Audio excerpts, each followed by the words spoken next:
you're spinning. What you actually have something in there that can help you. Let me just tell you what it is. It's this picture. Like you know what that is. The notes were sour because the seams were split. I hope you see what I'm trying to do, which is to say, our minds aren't blank slates. We've got stuff in there that either helps us or doesn't. And we either have access to it or we don't. And so I'm really interested in the question of what is in this file drawer of long-term memory that either helps us or hurts us when we run social profit organizations, when we're on the boards of social profit organizations. We could spend an entire other day exploring what our board members think their job is, right? What they think their job is.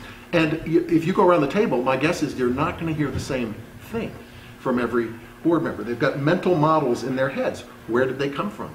This is one of the things that I feel like we could take the whole sector from here to here by simply doing a universal better job on board orientation about roles and responsibilities and what does it actually mean to be a board member. We may come back to that. But what I'm very interested here is a single question that launches us into the whole complex world of our organization. And that is, what's in your file drawer on assessment? Anybody want to just check, go down there. You know the word, assessment. What's in there? What's in your drawer of experience, of emotion? Yes? Well, it's evaluating. It is, okay. Did something work or not? Did it work or not? So it's logical. Measurable. It's always measurable. Stressful. Stressful. Wait a minute. Wait, I went from a logical, I went from something quite logical to something quite emotional there. How many people have something emotional attached to the word? Yeah, because I might not do well. Huh? I might not do well. You might not do well. I'm going to suggest that sometimes there are things in the file drawer that we're not even sure are there. Now, again, think about how your brain works.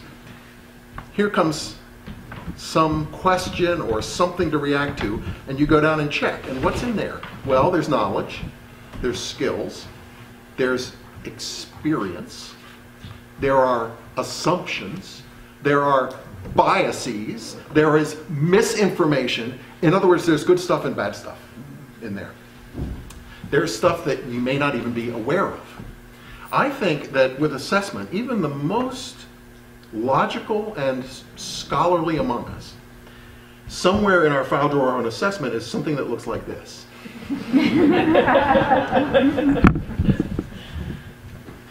Perhaps followed by something that looks like this. You were starting to get at it, which is to say that when I think about assessment, I'm thinking about how did I do?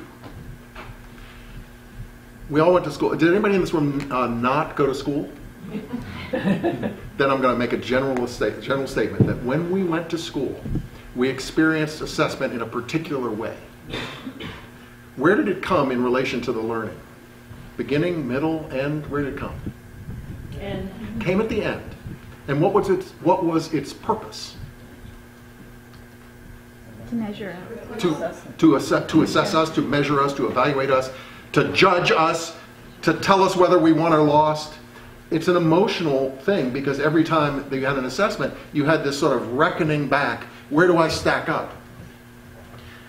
Do not underestimate how many thousands of times we went through the pattern where assessment comes at the end and judges how you did.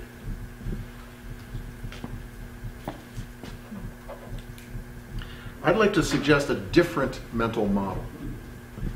A different mental model. What if we were essentially constructing a different bagpipes? The bagpipes being, I don't want to lose the concrete thinkers, the bagpipes are a metaphor now for a mental model. What's our mental model for assessment? Well, what if we thought its primary purpose was to improve performance, not audit it? What if we thought instead of looking back and judging, it's actually helping us with something we haven't done yet? Now go back to school for a minute. Who are the two, there are two groups of adults who practice that kind of assessment in schools. Teachers, Teachers parents. and parents. No, most teachers are the reason we're sitting there holding our head and getting 45 CME. This is a Music teachers. Coaches, coach. and who said that? Somebody else just said another. Teachers of performing arts. Coaches and teachers of performing arts approached assessment in an entirely different way. Why? Because it was all about the upcoming performance, not about the alleged learning. And so let's see if you learned or not. That's when you look back and take a test or an exam or an essay or whatever it is at the end. Coaches are saying, we've got a game next Saturday. Imagine a coach for a minute. Let's say you're a basketball coach. And so here's the party, the team party after the championship game, which you lost. And the coach comes and says, well, Dave, that was tough. I know you must feel pretty bad missing that foul shot with 1 second left to go, and we could have won the championship. You know, I'll tell you why you missed it. Your feet were too close together. Your feet have been too close together all season. I've been noticing that since the first day of practice. No. Can you imagine a coach not noticing anything and not blowing a whistle and saying it right away? No, that's a kind of an assessment that's all about feedback and time to use it. Same thing. Imagine it's like a cast party, and you come over and you're the director and you say, "Oh, Susie, oh gosh, I know there was no laugh there, the climactic line of the play, but that's because you turn your back to the audience; they couldn't hear you. You've been doing that every rehearsal." Well, any of you who have ever met anybody who is like a play director knows that there's this disembodied voice out in the auditorium screaming, "Stop, stop, stop! Turn, I can't see you, I can't hear you!" That's a kind of an assessment that's in time to use it. And it's about a performance. Well, what if we thought together about everything we did in our mission-driven organizations as performance, where we're either okay at it, or we're good at it, or even great at it? How do we set up an assessment system that acts like that coach or acts like that play director to give us the kind of feedback in time to use it?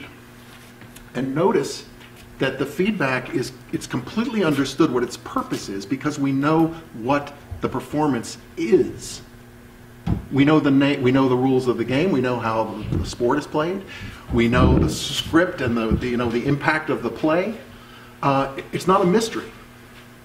I'm going to suggest that in the absence of good assessment, sometimes our mission-driven organizations go into the future as if what we're trying to do is a mystery. Even people who work side by side have different visions in their heads about what they're trying to accomplish. So part of really excellent assessment, formative assessment, is knowing what it is you're trying to do together and finding ways to get feedback in time to use it. This is called formative assessment. The other kind of assessment, it's the only jargon I'm going to use all day. The other kind of assessment is called summative assessment. Summative comes at the end. Formative comes before and during.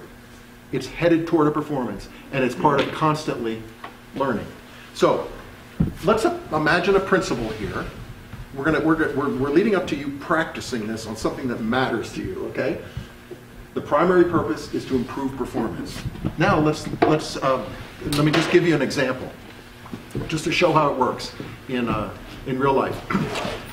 When I was head of the Dodge Foundation, Dodge had 3 major areas: environment, arts, and education. And I, as the head of a sort of important environmental organization, I said to my board, this was my second board meeting, I said, do you think our space reflects our environmental values? Right, and you can imagine what's going on in their heads, right? Who hired this guy?